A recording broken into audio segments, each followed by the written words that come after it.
It's hard to get enough of something that almost works.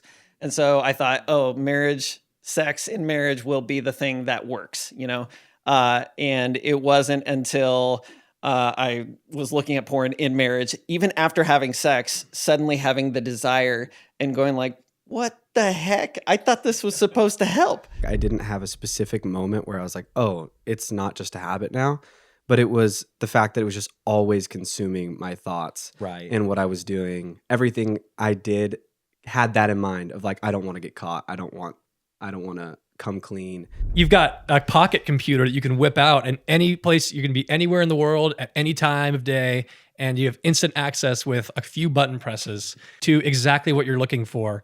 And in a marriage, my wife isn't always going to be able to give me exactly what I'm looking for the instant that I want it. What would you say to a guy who is kind of denying the fact that they're addicted to porn because it's just every once in a while? Sure. How would you speak to that? This statistic honestly blows my mind a little. 89.5% of the people who watch or listen to this podcast regularly aren't yet subscribers to the show.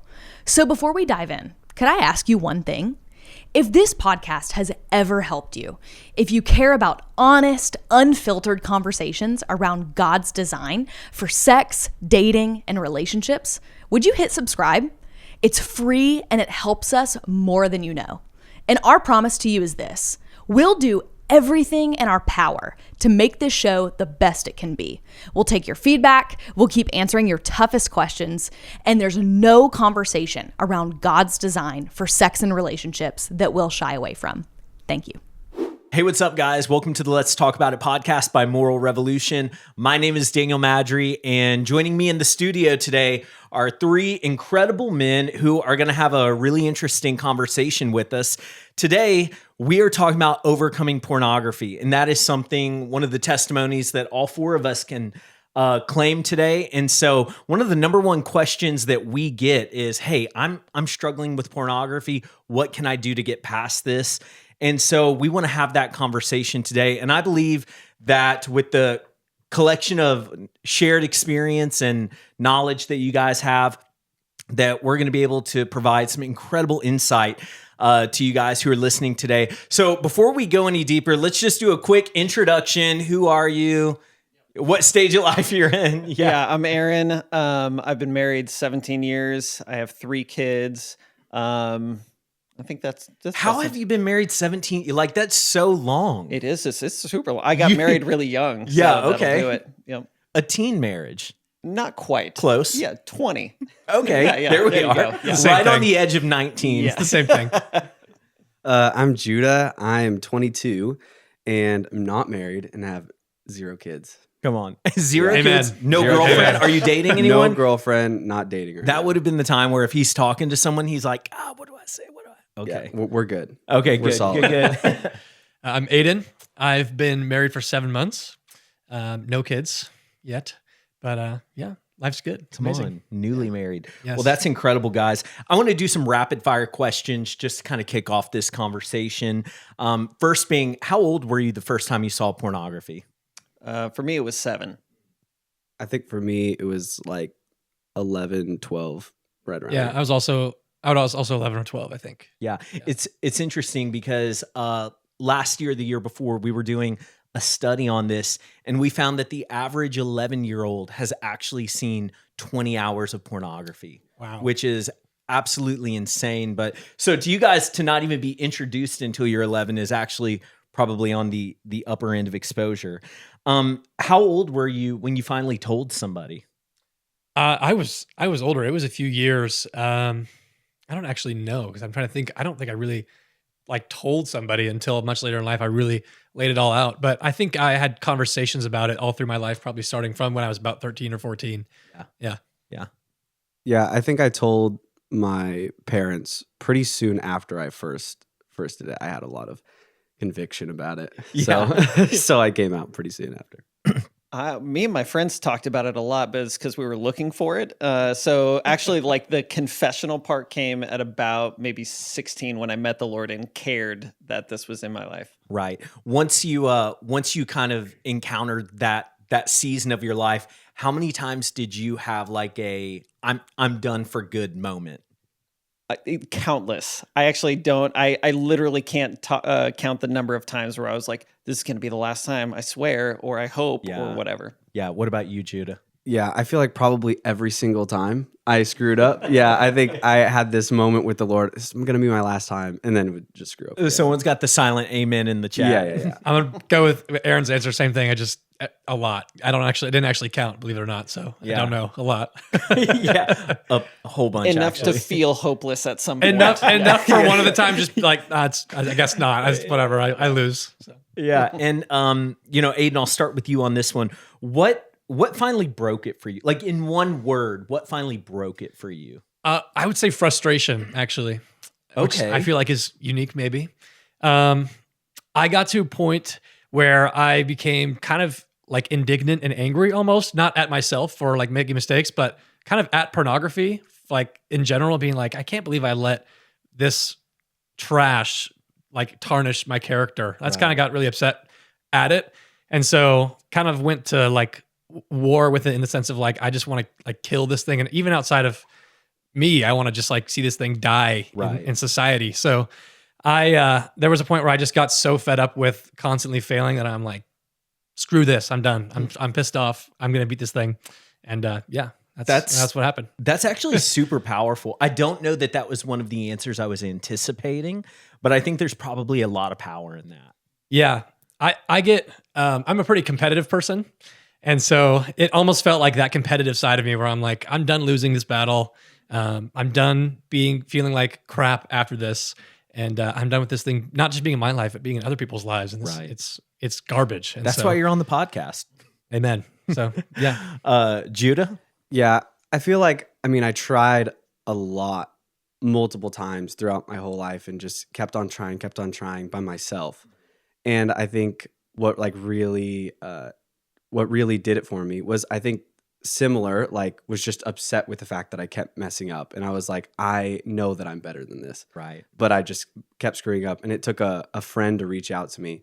And he was like, I don't know if you're struggling with this, but I feel like I'm supposed to help you walk through this. So that kind of that connection there did it. Yeah. And that did it. And then just staying consistent with him. Yeah. That's awesome. Aaron, you got one word? The word is connection. Yeah. I remember a podcast we did a few years ago when you really, we were learning the message of moral revolution. You introduced that and to me for the first time. And I was like, wow, that's actually super profound.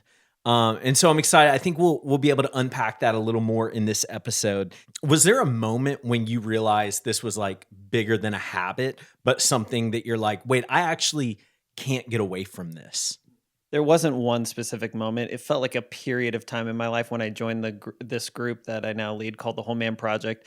That was the first place where I heard anyone talk about the fact that there's something underneath just this habit. There's actually a heart thing going on that needs addressing. So it was a period of time. Yeah, I would say for me, kind of similar. Like I didn't have a specific moment where I was like, oh, it's not just a habit now. But it was the fact that it was just always consuming my thoughts and what I was doing. Everything I did had that in mind of like, I don't want to get caught. I don't want to come clean. And everything I did just had that thought behind it. Yeah, absolutely. Yeah. I think for me, it was like kind of, I became insensitive and like apathetic or desensitized, actually not insensitive, desensitized and apathetic toward pornography where I used to feel bad and get offended. I realized at some point that I kind of had stopped feeling that way. And I just kind of felt like defeated and kind of just like, I don't really know what to do. Kind of just, defeated. And that was when I was like, this is a bigger issue than just habitual sin. This is like this is like affecting me as a person, my character. So, yeah. Aaron, this question for you specifically. I know a lot of men are banking on marriage to like rescue them out of pornography.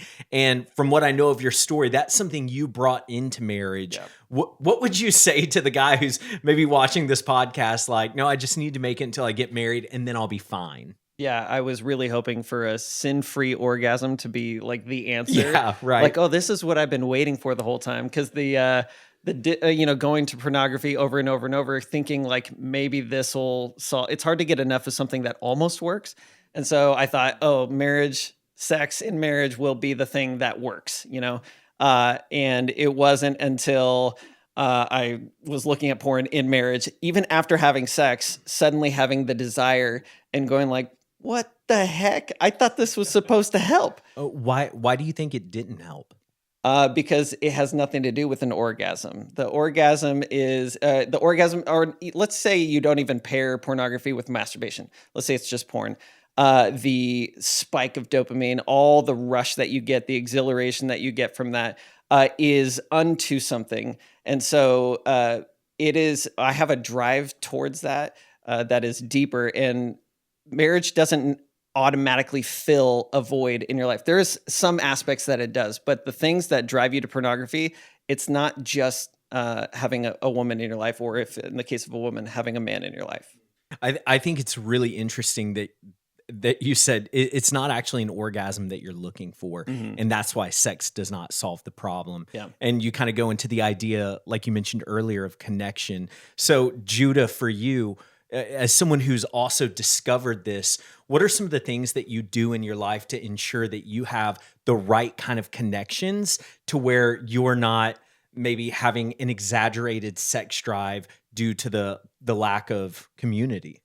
Yeah. I mean, I feel like one of the number one things in like saving myself and and making sure that I'm not making the mistakes is, we say this a lot at school here, is keeping confession close, is making sure that I'm being accountable to people often and quickly, not just waiting and letting it linger. Because the more you let it linger, the way less likely you are to actually come clean. And I feel like that is something that I really dealt with probably like a little bit more when I was younger, which is like, okay, well, if I wait a week, then I can tell somebody, because then I'm like I'm clean by that point. Never heard that one. Yeah. That's news to me. I can't believe it's an old mistake. It doesn't count anymore. It's gone already. It's terrible thought process, because you just get in this whole system of like, okay, I'm not going to tell anybody, and then you screw up again. You're like, okay, well then I just got to restart. And, right. So and then also just thinking about the future, thinking about like, I want to have a wife one day, and I want to be able to come to her with this with purity, and be able to be like, I fought for this, and I actually worked this out. And I also am afraid of having that conversation with her. I don't want to have that conversation of like, hey, by the way, I'm struggling with this. It sucks. Yeah. I'm like, I don't want to have that. confirm. Like, I am scared of that conversation. So I'm like, I'm going to just figure it out beforehand with the Lord and with people, so that when I get in a relationship, I can actually have a conversation from the standpoint of victory, not from the standpoint of struggling. That's so good. And Aiden, as someone who was, recently engaged 7 months and 1 day ago, however long. That's actually pretty close. How do you happy anniversary? Thanks. How did you kind of maintain that healthy connection in engagement and carry that into marriage in a way that really warranted that fulfillment and really mitigated some of the desires that maybe could have been there? Yeah.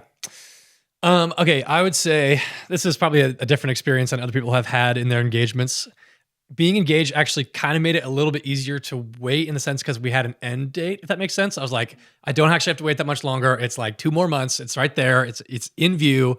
Whereas when you're dating, you're not engaged. You don't know if you're going to get engaged, and yet you've got all this connection going on. You've got your sex drive going like crazy.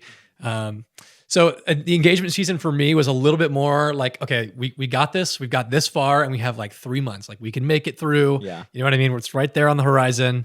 So yeah, that's kind of how that went for me. The important thing too for me, like I talked about it. I was on that episode a while ago. I talked about how I was making sure that I was free from pornography for a solid amount of time before I got engaged, or actually before I started dating. Actually, not even into dating. I didn't want to take it with me. And that's for a few reasons, kind of tagging with what Aaron was talking about, is just pornography is, we might look at it as just a physical sin that we make, but kind of quietly by ourselves, but it is slowly eroding your ability to connect. And if you get into a relationship with someone, it'll be great for 5, 6, 7 months, and then you'll slowly get sick of them, and you won't actually have the skills to maintain it because you're so used to quick gratification that changes all the time, that's at your fingertips, Right. anything you want. And it's not like that when you're married. What do you think is happening whenever you're, actively engaged with porn? How does that erode your ability to connect? Well, it's just that idea of like instant gratification. Aaron can speak to this way more. He's been married for 17 years to my 7 months, but it's, marriage is not, it's not a constant every single day emotional high like it is like when you're dating. I don't imagine, right? It's a little bit more that way when it's only 7 months. Maybe it's a little different now, but Aaron, when you're next. With pornography, especially with how pornography has evolved with how the internet has evolved, how technology has evolved. Years ago, it was magazines that you had to go find at your weird uncle's house or something. You know what I mean? But now you've got a pocket computer that you can whip out, and any place you can be anywhere in the world at any time of day, and you have instant access with a few button presses to exactly what you're looking for. And in a marriage, my wife isn't always going to be able to give me exactly what I'm looking for the instant that I want it. And I think even if she did, to be honest with you, that wouldn't last very long. I wouldn't actually be in love with her very long. Like I would get bored. You know what I mean? I think I hear this a lot with people who are still stuck in porn addiction, that the kind of porn that they're engaging with gets more extreme the longer that they're more addicted, because you do get bored of of this instant gratification. The dopamine ceiling gets raised, and now you need to find something else that gets up there, and then that gets raised even higher. And now you've got to find something else that meets it. And so it just destroys your ability to have any sort of long-term connection with another person, or any long-term ability to delay gratification or work for gratification in a sense, like have any desire to put the effort in to see the results you want. Yeah, that's so good. Aaron, you mentioned earlier you do work with the Whole Man Project, and actually you lead the Whole Man Project. Is there something, if you could identify one thing that moves the needle for almost any man pursuing freedom, what would that be? It would be connection, which is why that's my one word. So yeah, I can go into that. Okay. Thanks. I wasn't sure if this was one of those. What kind of connection? Just give me one word. Yes. For men, connection with other men. So for starters, the vulnerability that it requires to tell somebody about this, and not just to go, I messed up, but to say, I looked at porn, or I masturbated, or whatever the thing is. I mean, we got guys dealing with all sorts of stuff, went to a massage parlor, did all this stuff. It almost always started with porn at some level. But being vulnerable and actually exposing the things that you feel the most shame about is a super quick way to start moving in the direction of freedom. It's really difficult to feel unconditional love when people don't know the condition that you're in. And so receiving unconditional love from another dude when you're like, hey, I did this embarrassing, gross thing. And to have another guy that looks at me and goes like, hey, thanks for sharing, man. Sometimes he goes, yeah, I've done that too. And I'm like, oh man, I thought I was the only human on the planet that did that or looked at that specific thing. So the shame that connection helps kind of clean people off in some sense is because the shame has such a large part of it. That's a big part of what makes connection so good. Right. You mentioned moving in the right direction, like that confession of the things that we're ashamed of gets you moving in the right direction. Once you've confessed, what are the other fundamentals that you see that really help connect men to this, relationship that, really fulfills them? Yeah, it's more than just confession, because we could just have a confession group, and like a lot of accountability groups is this way. Like we show up, we all just say, this is how many times I did it this week. And then we go, let's try again next week, See you boys next Monday. Yeah. And me and my buddy were like, okay, we're going to buy pizza for each other if we, masturbate this week. And then we came back and we're like, we just lied until we both realized that we both would owe each other didn't have pizza. enough money to keep confessing. No, it's very real legit. So the difference really is the experience of being known. And that's more than just confess a secret or confess this thing a sin that I did. But it's actually you have to actually understand what's happening in your heart in order to share that with somebody so they can go, oh, I know you in a way that when they see you next time, they can go, how's that thing going with your brother? Or like, what's work like for you right now? Because they have this context and there's an experience of being known that gives me the freedom to be able to talk about things before I need to confess but a sin. So I go, okay, man, I had a super stressful day at work. This happened. The guy's like, he knows all this stuff because we talk regularly. Right. And then I go, yeah. And I really wanted to look at porn. And he goes, yeah, it makes a ton of sense that you wanted that because of all these things. And I feel known in such a way that I actually have somebody in my corner. I know I have somebody to choose and somebody to release the pressure that's building up that usually I need porn to be the release for. Right. And so what I'm hearing is sometimes the genesis of my desire to look at porn can be something as simple as stress. Yeah. Or pain or embarrassment. So maybe some of these things that it's like, oh, I don't want to talk about that. I don't, anything like that. Like that's really the things we need to talk about. And we need to have a good friend that we can just look at and be honest with and kind of like what you said, understand the condition of our heart and let them in on it. That's really powerful. Judah, in your pursuit of freedom, did you ever have maybe an experience where it's like, I was praying this prayer, or I was listening to this song, or I had this moment where it's like I really felt a shift, or maybe a scripture, just something in the spiritual practices or even in the relationship vein where you're like, I did this and things started changing? Yeah, I think for me, it was mainly that relationship vein where I was like, oh, I'm actually talking through stuff with somebody and confessing before I do something dumb. I'm like, before I screw up, I'm like, oh, I had this thought. They say that's true accountability is confessing before you do something wrong. Confess before you do it. You're like, oh, I had this thought. Like Aaron said, I need to confess this because I know if I let this linger, it's going to grow. So I'm like, I need to do this. And having a schedule, like scheduling, doing it as well. So I'm like, I confess when I have a thought. I confess if I screw up. I confess all this stuff in the moment. But I also am like for me, it was like every Monday morning we met before school. Yeah. And we went over and I just said everything that I was dealing with, even if we already touched on it.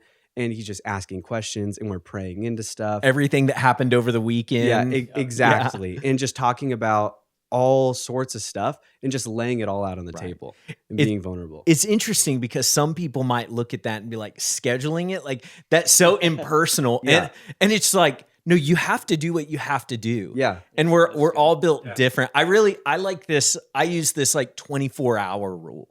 Like if there's something that happened, people, they hate it when we're like teaching a class and I'm like, hey, if you want to ask a girl out, you got 24 hours. They're like the cortisol.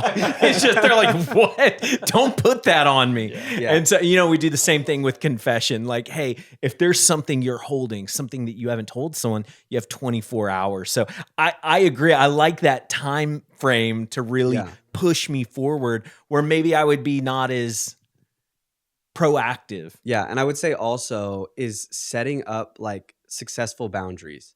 So like for me, with the person I was talking to, I was like, okay, I'm screwing up here. Like I'm messing up when I'm in the restroom. Okay, so what I'm going to do is I'm never going to bring my phone in the restroom. That's a terrible idea. Yeah. We'll leave it outside. I just won't bring it in there. Public restrooms will not go on my phone. I'm like, I'm not going to leave my phone out of a public restroom, but I'm like, I will not go on my phone. And go into your public restroom etiquette. Yeah. But I'm like, I am setting up clear boundaries. Like, okay, we set up guardrails on my phone for like time limits of like stuff at night. Like I'm doing everything it takes not to get close to the edge so I don't fall. Yeah. I'm staying far away from the edge. Yeah. I mean, I'm to just keep on this. So many people are like, well, that's religious. Like I shouldn't have to, I should be able to, you shouldn't be looking at porn. Yeah. Until we can iron that out, maybe we should get a little religious about where we bring our phone and how late we stay up. And absolutely. I love that. Yeah. Aiden, what about you in your journey of freedom? Was there a spiritual practice, a verse, a song, a message, a conversation, anything like that you can really like pinpoint and say, that was a shift for me? Well, it's the connection piece. I mean, we just keep coming back to it because it's the solution. Someone's getting set free. That's right. There you go.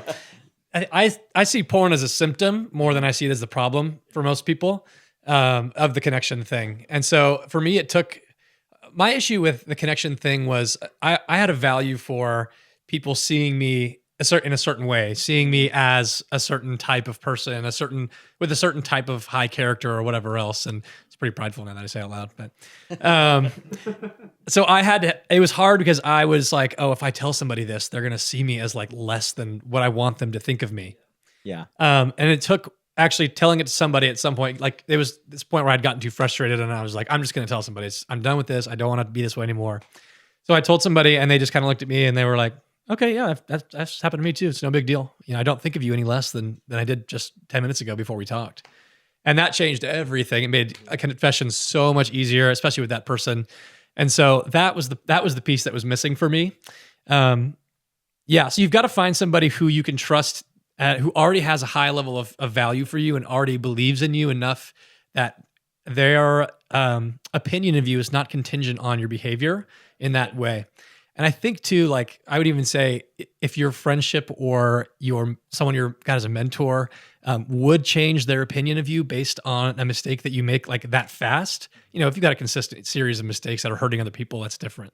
But if you've got one or two mistakes and they suddenly think less of you, then that's actually what are they hiding? But also that's not actually a great friendship that you've had with this person. Even if you might think it actually wasn't. So a true friend, someone who actually believes in you is not gonna change that way on you, switch up on you like that. So. Yeah. And actually, I've got a question for you regarding your dating life. Because you mentioned that, you were free from porn maybe a year before you and your wife started dating. How do you think that freedom going into your dating experience really contributed to the way you dated? The way we dated. Okay, so there was one big piece of the year of freedom that was important to me. The biggest part of it was that it wasn't just that I was free from porn. That wasn't actually like what I wanted. What I wanted was to prove that I have the ability to manage my behavior and resist temptation consistently every time, so that I don't have to come into my relationship and think, oh no, what might happen? You know what I mean? Because I know that I can do this. I have had success for however this long. The year was just kind of my arbitrary, like this is about how long I think I should be able to manage myself consistently every single time. And so that when I got into my relationship, dating this girl, it was easier even then to have boundaries with her, because I had already learned how to manage myself and set up boundaries to keep myself from falling into temptation or falling into sinful behavior.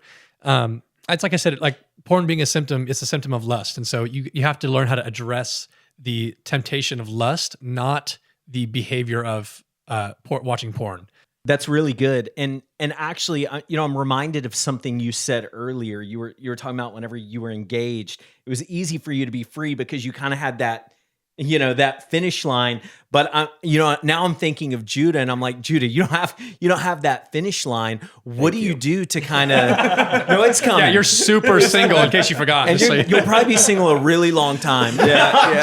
I'm joking. But with kind of having that unknown, what are some of the things that you do to kind of keep yourself in that lane of purity and really strong?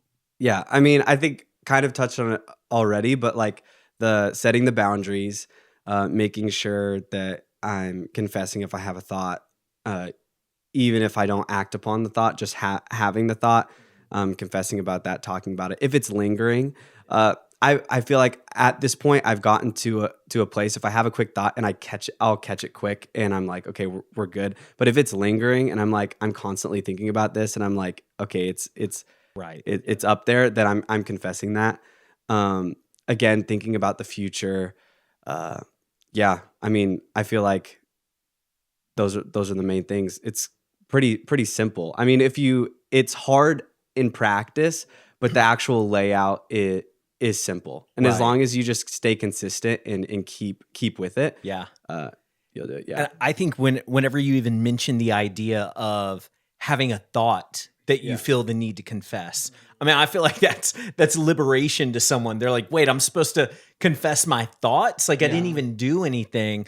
But going back to what Aaron said, like that actually is the connection piece that leaves you more known. Aaron, you know, as you now 17 years married, as you were kind of going into your, you know, relationship that would lead to marriage, how did you have those conversations with your wife? And maybe speak to the person out there who's like, I am terrified because obviously I think so highly of this woman who they're dating, and I don't want to ruin this. I would do anything to protect this. Yeah, and noticing the difference between I would do anything to protect this and I would do anything to just not have conflict right now. If your goal is protecting the relationship over vulnerability, then you are actually deteriorating the foundation of your relationship as you don't speak. And so you have to be okay with that being a thing, with the relationship ending. I mean, confession, you have to get it out. There's no other way around it. And she deserves that. So if she is held in high regard, then she deserves the opportunity to see this in you and say yes or no. And the beautiful part is that if it's a no, that doesn't deteriorate your worth either. But she had the ability to do that. A lot of times, I won't say how many times, but my wife was one when we were dating. She said, "Thank you for telling me. And what are you going to do about it?" And so that was, gave me some, okay, well, what am I going to do about that? Different than just like, hope I don't mess up next time. But you have to say it. I mean, so you got to get it out. If you can't protect, there is no protecting a relationship. Like I've had guys in my group, they're like, who've cheated on their wives or different things that have happened. And they're like, if I tell her, it will ruin everything. And I'm like, bro, you already did it. Like it's ruined. And what you think you're protecting is a lie. You're protecting a lie about the foundation that your marriage is on. And so it's not creating the thing that you actually want. So you have to be willing just to let the cards fall where they do. What would you say to maybe someone who's listening to this podcast? They don't have a struggle with porn. Maybe they're a woman and their boyfriend confesses to, or maybe their husband even confesses to them. What would you say to them? Because it sounds like your wife's reaction or your then girlfriend's reaction really empowered you in the right direction. And so what would you say to someone who's confessed that to you? I would start with like, it's painful and it's okay for that to be painful. So just like care and compassion for that, for the woman hearing that or the man hearing that. But second is, you can absolutely make requests and requirements of your boyfriend or your girlfriend, whomever. You can absolutely make requirements. And in fact, I think it's a really good thing because when I tell guys, like, hey, you got to confess this to your wife, especially if this is an ongoing thing too, part of your confession has to be, here's how I got there. And here's what I'm going to do about that. Because the how I got there is not only like sometimes it is, I was on the phone in the bathroom and, but it's usually way deeper and way further back than that. And so I would require I need you to figure out what it is that's driving you there each time. So get deeper than I just want to look at naked women. And then I would also say, you can also say, I need to know your plan for that next time. Because that definitely is going to start pushing a guy out of passivity that I was certainly in for a long time, which was, man, I hope this gets better next time. Right. What would you say to a guy who is kind of denying the fact that they're addicted to porn because it's just every once in a while? Sure. How would you speak to that? I would say labeling yourself as an addict or not as an addict is unimportant.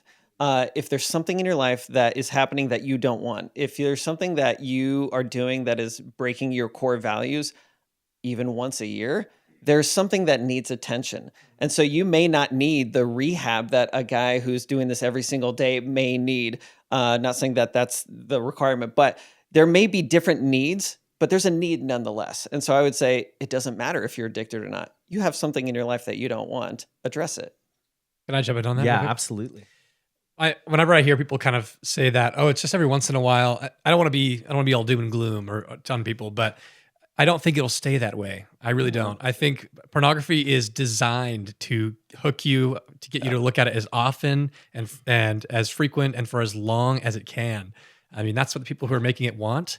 And so the more that you open yourself up, the more that you kind of just test the waters or one little bit here, it's going to become more frequent. And honestly, probably before you know it, you're going to be, it's once a week and you're thinking, oh, it's no big deal. And now it's 3 times a week. You're like, it's still pretty infrequent. And suddenly it's every day and you're still going, it's not a really big deal.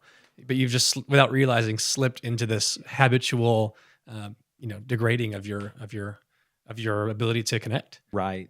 Judah, what would you say to that person who's just like, it's not a big deal because of the frequency? Yeah, I mean, I would say you got to get real at some point and real and honest with yourself. At some point, you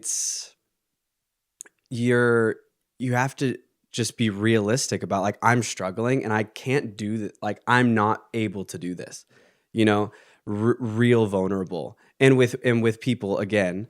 But yeah, for that person to just be honest with themselves, like, I actually can't do this. Yeah, absolutely. Like, and being honest about, like, and this one's hard for some people, but to get to the point where, like, I want this, and that's a problem because I'm like, I internally I don't want this, but my body wants this. Yeah. Right. And I have to be really honest with the fact that I'm like, okay, what can I do? Because in the end, you're still sinning. Absolutely. I'm like, it may be once a month, it may be once a week, but you're still doing it.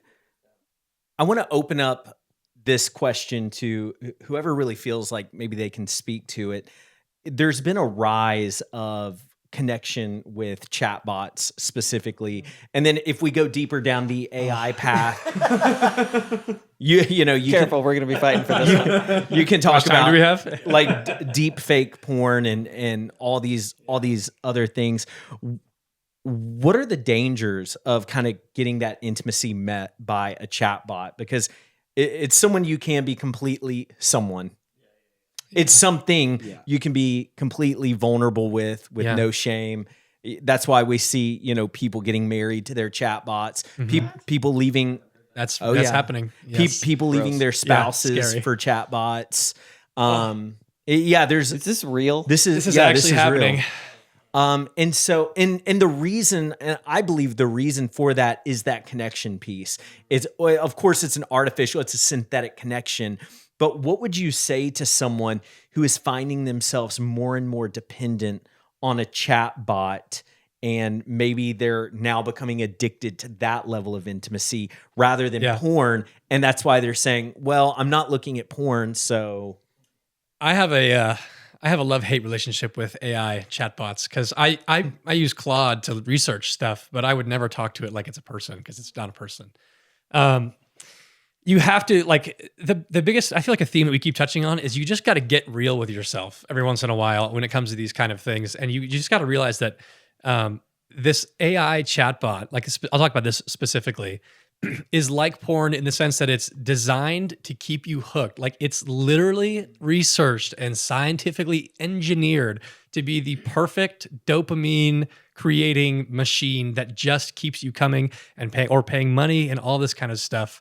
And so, it's the affirmation you're feeling, the quote unquote connection that you're feeling is a real actual response that you're getting, because it's designed to give you that response, but it's not going to last. It's just going to suck the life out of you the longer that you're engaged in it. And it should be coming from a real person. Right. Absolutely. Judah, do you have any thoughts on that?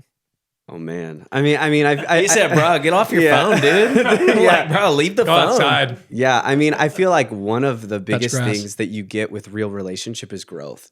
And you're not going to experience any growth with a fake artificial thing because it's just catering to your needs. It's not going to challenge you. It's just catering to your needs. So I'm like, if you want to actually grow and be productive in life, I'm like, you're going to need a little bit of conflict in your life. Just making everything easy is not good for your success. Come on. Okay, I've got just 2 more questions left. I want to start with Aaron on this one. What's the worst advice you've heard about beating porn? Stop it. Stop. Yeah, just Quit. stop. Yeah. Basically that. Just any advice that treats it like that itself, Aiden said that's the number of times, like that is the problem itself. So any stop it advice has always been with that underlying assumption. Don't you know that this is like sin? Like you shouldn't be doing this? They're like, thank you. Well aware. Yeah. Yes, thanks. Yeah. Now I'm going to take it to Aiden because it seems like that's the exact dialogue that Aiden had with himself. whenever he, so you want to push back on that, or? Well, the worst advice that I ever heard, I'll give an answer to it. That'll help. Was stop. It's terrible advice. I totally agree with everything Aaron just said. And also, I had someone try and tell me one time like that quitting cold turkey doesn't work, and you have to just kind of slowly wean yourself off. I was like, I did try it, and I was like, this is not working at all.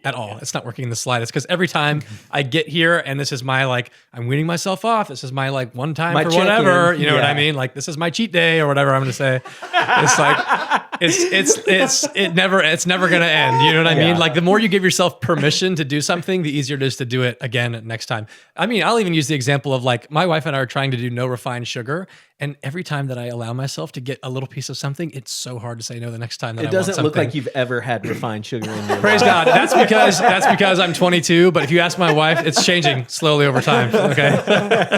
That's all. Judah, worst advice you've ever heard? Oh man. I mean, I probably got to just go off of what Aiden said. Yeah. The slowly weaning yourself off. Luckily I've been raised in an environment where I've had pretty good advice, and haven't had a lot of people, tell me some bad advice, but I would say I'll just touch on who you're getting your advice from matters. Like, that is don't be getting advice from people who are still struggling. Like that's I feel like that's an obvious one, but it might not be obvious if that's who you have around you. If you're just with a bunch of guys and you're like, okay, we're all struggling, let's work on this together. I'm like, that is good, but you need to find somebody who's actually found freedom in that area to be able to speak into your life. That's good. That's good. Finish the sentence. Porn didn't just rewire my brain, it rewired my blank. I'm going to say attitude. My attitude. Oh, that's good. I just became apathetic toward things in life. Became like kind of just abrasive and almost angry at the world in a sense. You know, I wasn't like super intense about it, but I was just sort of like not a kind person the way that I used to be. That's good. Yeah. I mean, I would say the same thing, but I would also say drive. Like your work ethic and drive, you get lazy. Go. Yeah. Yeah, that's a great thought. Aaron? I would say my ability to be content. It definitely makes your sex life worse because this woman could never live up to what is the curated version of perfection. Contentment even outside of your sex life. Some of the best testimonies I hear are guys like when they start getting sober, they're like, I didn't realize there were like so many colors outside. Like, I'm like literally seeing and enjoying life at its base level again. That's so good. Last question to the guy who is spiraling right now because he failed again. He feels hopeless. What does he need to hear? The thing I needed to hear in that spot was, you're wrong. There is hope. And you can take it from us. There is. Yeah, that's good. I would say you are pure and you can walk in freedom. And this is going to sound funny, but you can walk in freedom and still make a stupid mistake. Yeah, that's a good word. That is good. Yeah. Just because you make one mistake doesn't mean that you're not free. Yeah, it doesn't redefine Good you. word. Yeah. Yeah, similar to you, it doesn't redefine you. You're not less than because of this behavior that you're enduring. And the other good side, the good news, if you're a Christian, is you don't have to do this by yourself. You can actually fight this empowered with the Holy Spirit. And if you're not a Christian, that is still good news for you because there is someone out there who wants to help you. And so all he's waiting for is an invitation to be your assistant. Come on. That's incredible.